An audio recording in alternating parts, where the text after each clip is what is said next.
안녕하세요. 저는 대구 수성도장 교무소사 한승철 태을랑입니다. 패티김의 노래 사랑은 생명의 꽃 가사를 보면 이런 구절이 있습니다. 사랑은 생명의 꽃이요 미움은 절망의 불꽃이라오. 그대의 사랑은 언제나 나에게 희망을 주지만 미움은 고통뿐이라오. 우리는 이 세상을 살면서 크게 두 가지 사랑과 미움이라는 감정 속에서 살아가는데요. 지속적인 미움의 감정은 우리를 고통에 빠뜨립니다.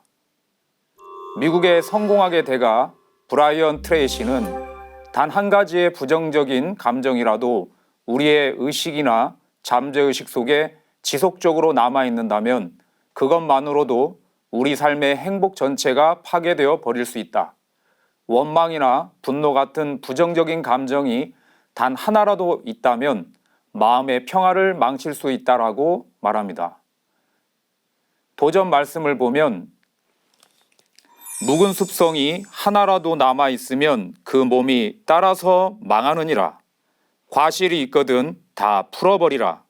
만일 하나라도 남아있으면 신명을 그르치느니라. 라는 말씀이 있습니다. 역사 문화의 대경전인 환단고기의 대한사관에서 보면 인간은 삼신 하나님의 생명, 즉 천지 광명을 그대로 품고 태어나 그 천지의 신성, 광명을 회복하여 천지와 하나 되는 태일로 거듭나는 것이 최종 삶의 목적입니다. 인간에게 있어서 미움의 감정은 진리를 향한 구도의 과정에서 가장 큰 장애물이 됩니다. 오늘 이 시간은 나에게 벌어지는 모든 일의 원인은 나에게 있다는 상제님의 말씀과 더불어 누구나 겪게 되는 삶의 고난과 역경을 어떻게 이겨낼 수 있을지 도전 말씀과 함께 생각하는 시간을 갖겠습니다. 지금 여러분이 최고급 승용차를 한 대 구입했다고 생각해 보시기 바랍니다. 이 차는 거의 모든 면에서 완벽한데 딱 한 가지 문제가 있습니다. 공장에서 브레이크 조립 과정에서 앞바퀴 중에서 한쪽의 브레이크가 실수로 잠기게 된 것입니다. 그래서 그쪽 바퀴는 움직이지 못합니다. 이제 여러분이 그 차에 올라 시동을 걸고 기어를 넣은 다음 출발하려고 합니다.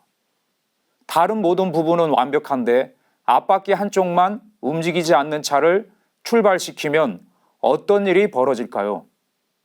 차는 앞으로 전진하지 못하고 브레이크가 잠긴 바퀴를 축으로 해서 원을 그리면서 돌게 됩니다.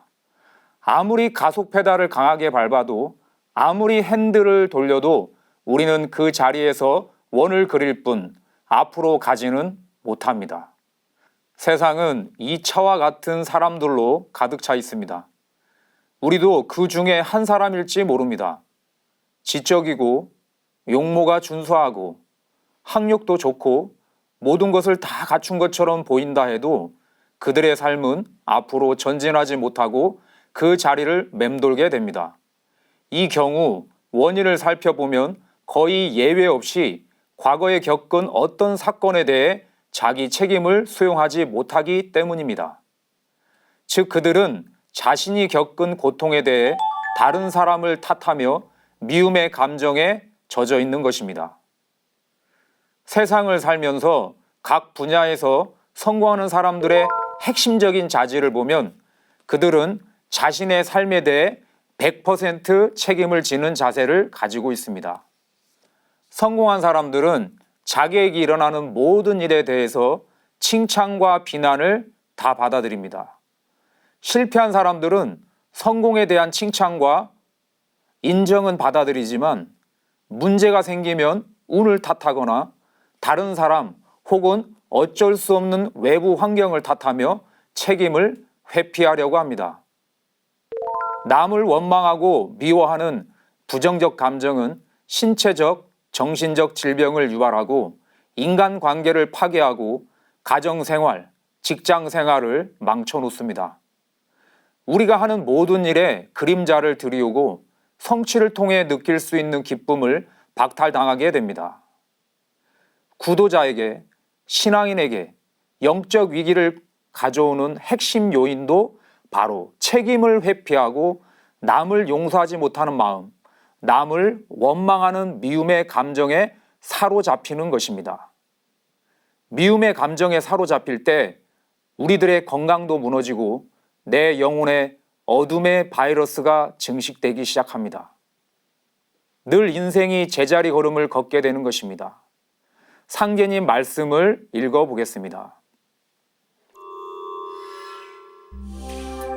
천하 불난지사도 자아유지하고 천하 종용지사도 자아유진이라. 천하의 어지러운 일도 나로 말미암고 천하의 조용한 일도 나로 말미암느니라. 세상에서 내 주위에서 벌어지는 모든 긍정과 부정의 일이 모두 나로 말미암는다는 말씀은 우리들에게 많은 생각을 하게 합니다. 살면서 일체의 변명을 중지하고 모든 책임을 100% 받아들인다는 것은 결코 쉬운 일이 아닙니다. 아마 지금껏 살면서 가장 어려운 일일지도 모릅니다. 하지만 나에게 벌어지는 모든 일들이 다 나로 인해 비롯된 것을 깨닫게 된다면 세상이 얼마나 나에게 친절하고 깊은 배려를 하고 있는지 느끼게 되면서 가을 우주의 보온 의식으로 충만한 상생의 도심이 넘치는 인생으로 거듭나는 체험을 하게 될 것입니다. 나에게 벌어지는 모든 일을 100% 당당히 책임지는 긍정적 삶을 살 수 있는 길을 도전 말씀을 통해서 여러분과 함께 살펴보고자 합니다. 하루는 상계님께서 어느 마을을 지나시는데 한 집에서 제사를 지내고 있거늘 정작 제사 받는 신명은 마당을 겉돌고 다른 신명이 들어가 제사상을 받고 있는지라.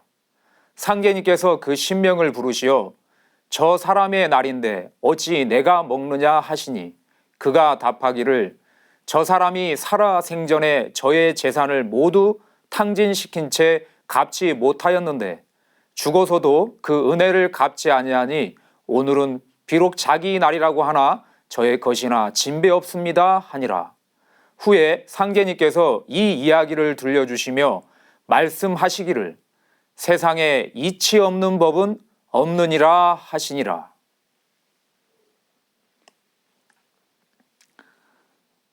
도전 2편 20장 3절에도 하늘의 이치를 벗어나면 아무것도 있을 수 없느니라는 말씀이 나옵니다. 우리가 다만 깨닫지 못할 뿐이지 세상 모든 일에는 다 이유가 있는 것입니다. 저는 오늘 우리들에게 찾아오는 모든 고난과 역경, 불합리한 일들이 생겨나는 이유를 상계님의 말씀을 바탕으로 이 세 가지 이치로 말씀드리고자 합니다. 첫째, 과거 빛을 청산하는 것입니다.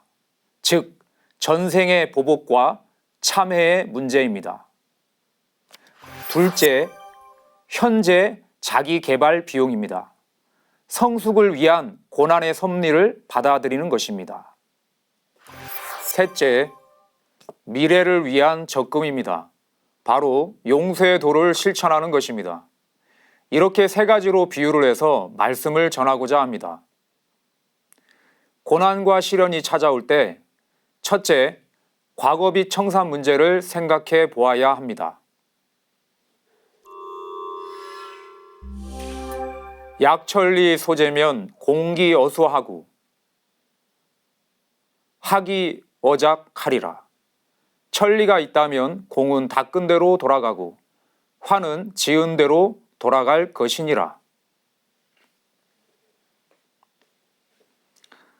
뿌린 대로 거둔다는 이야기는 동서고금 망고불변의 지언입니다.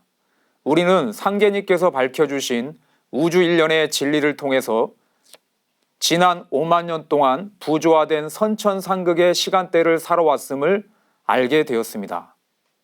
피의 목욕탕으로 비유되는 선천 5만 년 상극의 삶 속에서 조상과 내 전생의 죄업이 조금의 애누리도 없이 자손에게, 현생의 나에게 영향을 끼친다는 것을 알아야 합니다. 현실 법률에서는 공소시효라는 것이 있지만 실제 이 우주의 엄정한 진리 세계에서는 공소시효가 없습니다. 반드시 내가 저지른 죄업은 반드시 나에게 돌아오는 것입니다. 이를 구체적으로 알아보겠습니다.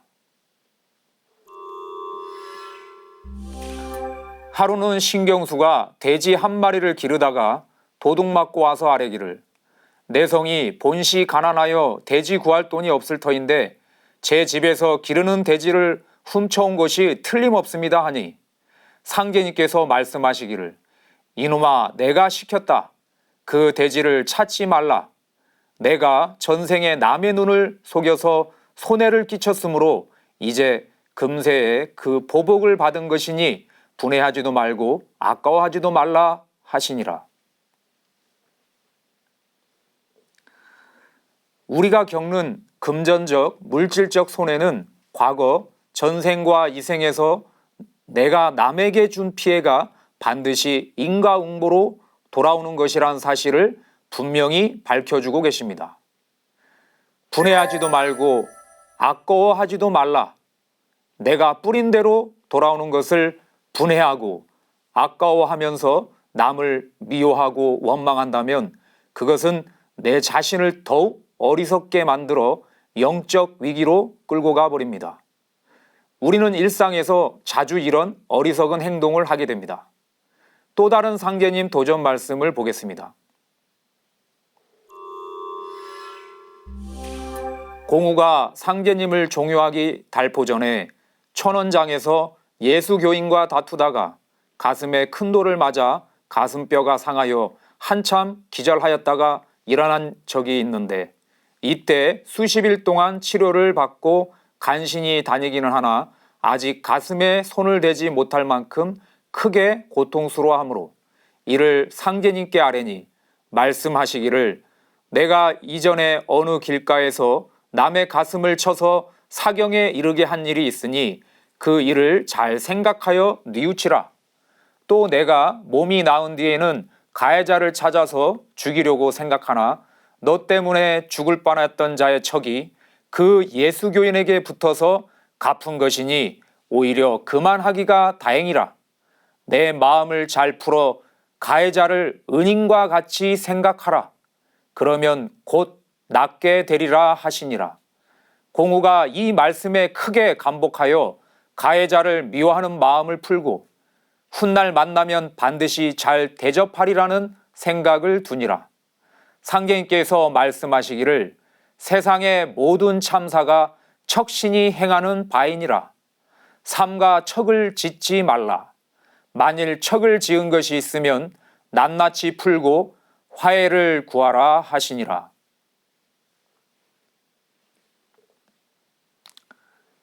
인간이 품은 원한의 고통은 시간이 지남에 따라 점점 증폭이 됩니다. 여기서 증오심이 생기고 보복의 문제가 생깁니다. 남에게 원한을 맺게 하여 그 사람과 원수지간이 되는 것을 척짓는다고 합니다. 선천의 역사는 악척의 역사였습니다. 피의 역사요, 보복의 역사요, 저주의 역사였습니다. 세상의 모든 참사가 척신이 행하는 바라는 말씀처럼 척은 반드시 보복을 합니다. 방금 읽은 말씀에서 너 때문에 죽을 뻔하였던 자의 척이 그 예수교인에게 붙어서 갚은 것이니 오히려 그만하기가 다행이라. 내 마음을 잘 풀어 가해자를 은인과 같이 생각하라는 말씀을 보면 내가 지은 전생과 이생에서 지은 척이 제3자에게 붙어서 갚기도 한다는 사실을 밝혀주고 계십니다.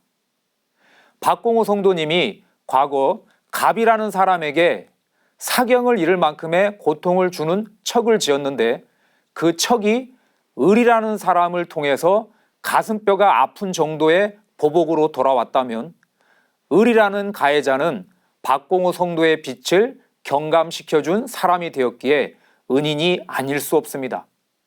가해자를 은인과 같이 생각하라는 말씀은 생각해 볼수록 지연이 아닐 수 없습니다.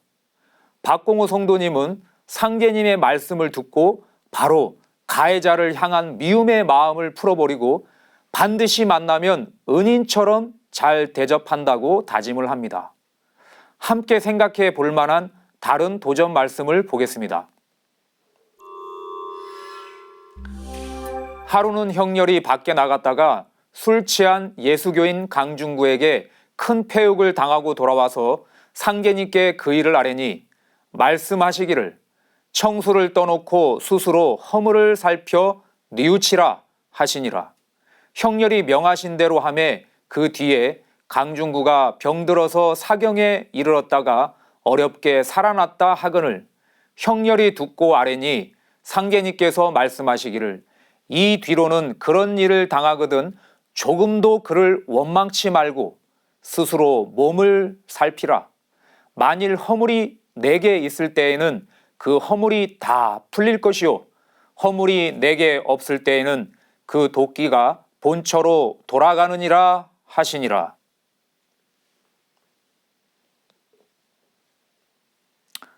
저는 이 말씀을 읽을 때마다 참으로 천지의 이치를 주재하시는 우주 절대자의 말씀이구나 하고 그 명쾌함에 무릎을 치게 됩니다. 여러분은 일상에서 이런 일을 겪는다면 어떻게 하시겠습니까? 조금도 원망치 말고 스스로 몸을 살피라는 말씀대로 청수를 떠놓고 참회를 하면 나에게 잘못이 있다면 풀릴 것이요 상대방에게 잘못이 있다면 그 도끼가 본처로 돌아가게 되는 것입니다. 허물이 누구에게 있든 어차피 내가 폐욕을 당한 것은 당한 것인데 그것에 분해하고 조금이라도 원망하는 마음을 품는다면 내 자신만 어둡게 만드는 것입니다. 우리는 원망과 미움의 감정이 마음속에서 싹틀 때 내 탓이요 하고 미움의 플러그를 뽑아버려야 합니다. 상제님은 당신님의 도생들이 조금이라도 어두운 마음에 빠져드는 것을 경계하고 계십니다. 상제님 도생들이 수행을 하기 전에 읽는 신고문을 보면 전생과 이생에서 범한 모든 죄를 사하여 주옵시고 라는 기도문이 있습니다. 가을 우주 천지광명의 주인공이 되기 위해 참 하나님의 도를 구하는 참된 구도자의 삶이라면 더더욱 이 말씀을 가슴에 새기고 참회의 삶을 생활화해야 하겠습니다. 나에게 오는 고난과 불합리한 일들을 이해하고 대처하는 두 번째 자세는 바로 현재 자기개발비로 받아들이는 것입니다. 모든 만물이 탄생하고 발전, 성숙하기 위해서는 반드시 극이 오는 것이 천지의 이치입니다. 상제님 도전 말씀을 보겠습니다. 하루는 성도들에게 말씀하시기를 이 글을 잘 보아두면 이 책에서는 더 볼 것이 없느니라 하시고 맹자 한 절을 외워주시니 이러하니라. 천장강 대인머 사인야인데 필선노기 심지하고 고기 근골하고 악이 체부하고 궁핍기 신행하여 분란기 소위 하나니 시고는 동시민성하여 증익 기소 불능이니라. 하늘이 장차 이 사람에게 큰 임무를 내리려 할 때에는 반드시 먼저 그 심지를 지치게 하고 뼈마디가 꺾어지는 고난을 당하게 하며 그 몸을 굶주리게 하고 그 생활은 빈궁에 빠뜨려 하는 일마다 어지럽게 하느니라.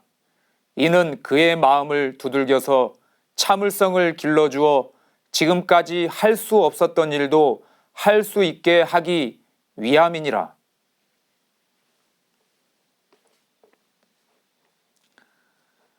하나님이 주시는 선물은 포장지가 시련과 고난으로 되어 있다는 명언을 많이 들어보셨을 것입니다. 조개 속 진주가 만들어진 이치를 아실 것입니다. 외부 환경과 더 많은 투쟁을 한 조개일수록 더 크고 아름다운 진주가 만들어지는 이치처럼 극은 생을 위한 필요악, 필요극입니다. 향유고래가 바닷속에 배설한 부유물이 수많은 파도와 햇볕의 단련을 이겨내면 용연향이라고 불리우는 가장 비싼 3대 향수 재료 중에 하나가 되는 이야기를 본 적이 있는데요. 참으로 상극의 심오함을 느끼게 하는 이야기가 아닐 수 없습니다. 한동석 선생의 우주변화를 책을 보면 모순 대립이야말로 변화의 정체이며 생명과 정신의 부모다라는 구절이 있습니다.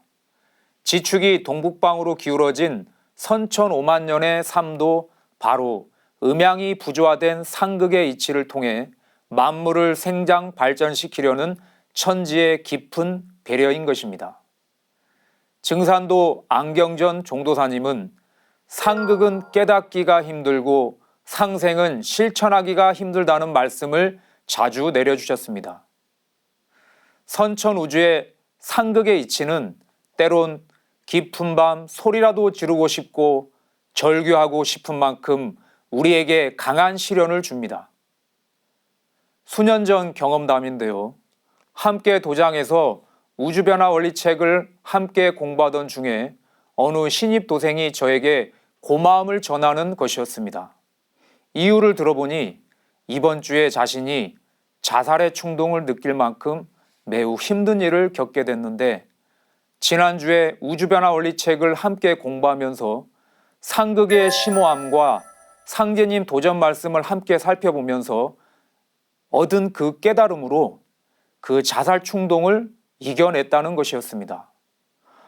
저는 이 대화를 통해서 인간으로서 진리를 깨친다는 것, 인간으로 오신 증산상제님의 대도진리를 깨친다는 것이 얼마나 소중하고 절대적인 것인가를 새삼 절감했었습니다. 아무리 큰 고난과 시련이 올지라도 지금까지 할 수 없었던 일을 할 수 있도록 나를 단련해서 성숙시켜주기 위한 천지의 깊은 배려라는 사실을 잊지 마시기 바랍니다. 마지막으로 세 번째, 고난과 시련을 겪을 때 나의 미래를 위해 적금을 든다는 마음으로 용서의 도를 실천하는 것입니다. 너희들은 남 용서하기를 힘쓰라. 한량없는 덕이 있느니라. 참는 덕이 크고 용서하는 덕이 크니라. 원수를 풀어 은인과 같이 사랑하면 덕이 되어 복을 이루느니라. 악을 악으로 갚으면 피로 피를 씻기와 같으니라.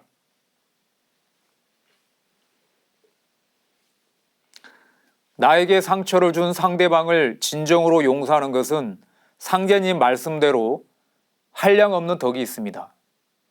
베푸는 것은 모두 장래에 제가 쟁여놓고 살 것이라는 말씀처럼 미래에 내 자신과 내 후손에게 돌아오는 적금인 것입니다. 죄책감, 열등감, 원한과 분노라는 부정적 감정에서 자유로워지기 위해서는 세 사람을 용서해야 한다고 합니다.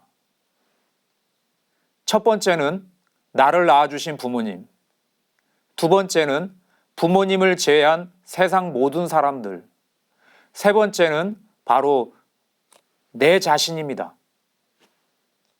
단 한 사람이라도 용서하지 않으면 마음의 평안은 깨져버립니다. 그런 면에서 용서는 어떻게 보면 자기 자신을 위한 100% 이기적인 행동일지도 모릅니다. 용서를 한다는 것은 정신적으로, 영적으로 가장 큰 발전을 위한 열쇠입니다. 우리가 행복하게 살기 위한 열쇠인 동시에 상대방의 마음에 있는 짐까지도 덜어주는 멋진 일입니다. 경수의 집에 수명소를 정하나니 너희들은 모든 사람을 대할 때에 그 장처만 취하여 호의를 가질 것이요 혹 단처가 보일지라도 잘 용서하여 미워하는 마음을 두지 말라. 상제님 말씀처럼 용서의 도는 수명을 늘리는 궁극의 장생의 길입니다. 살다가 뜻하지 않게 매우 불합리하다고 생각되는 일을 겪게 될 때 지금까지 살펴본 것처럼 첫째, 과거 빛을 청산하는 것이다. 둘째, 현재 나의 성숙을 위한 자기 개발 비용을 치르는 것이다. 셋째, 미래를 위한 적금을 하는 것이다. 이렇게 세 가지 이치로 생각을 하면 우리가 누구를 미워하고 원망하는 어둠의 늪에 빠질 이유가 전혀 없는 것입니다. 자아유지. 모든 일이 나로부터 말미암는다는 상제님 말씀대로 우리 모두가 모든 일에 100% 책임을 지는 성숙한 가을 상생의 도심으로 거듭날 때 세상은 늘 나에게 친절할 것이며 진정한 감사와 보온의식으로 충만한 삶을 살게 될 것입니다. 크고 작은 모든 것에 진실로 감사하는 마음이 샘솟아 모든 고난을 극복하는 힘이 생겨날 것입니다. 함께하는 이들이 미워질 때 함께하는 우리는 케이지, 서로를 힘들게 하는 감옥 같은 우리가 되지만 함께하는 모든 이들을 호의를 가지고 좋아할 때 우리는 서로에게 이로움을 주는 진정한 상생의 동반자, 벗우자, 이로울 리자, 우리가 되는 것입니다. 지금까지 말씀드린 모든 가지가 생각만 가지고 되는 것이 아니라 그 생각을 실제 행동으로 실천할 수 있는 실제 그 마음의 문을 여는 공부법이 있습니다. 바로 우주 역사에서 가장 조화롭고 신비한 태율주 수행입니다. 태율주는 본심 닦는 주문이니 태율주를 읽으면 읽을수록 마음이 깊어지느니라. 재생신, 재생신, 이 몸 사업 재생신, 재생신, 재생신이요, 좋아, 좋아, 만사지라. 지심 대도술이니 깊은 마음의 문을 열어 하나같이 새 사람이 될지니라. 천갱생, 지갱생은 다 끝났으니 이제는 인갱생이 크니라.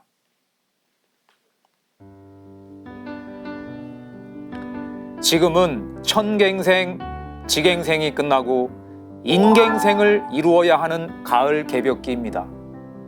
가정에서, 도장에서, 생활 속에서 깊은 마음의 문을 열어주는 우주음악 태율주 천지조화 공부를 배우고 생활화 체질화하여 진정한 상생의 도심, 광명의 밝음으로 충만한 새 시대의 주인공 태일의 인간으로 거듭나시길 기원드립니다.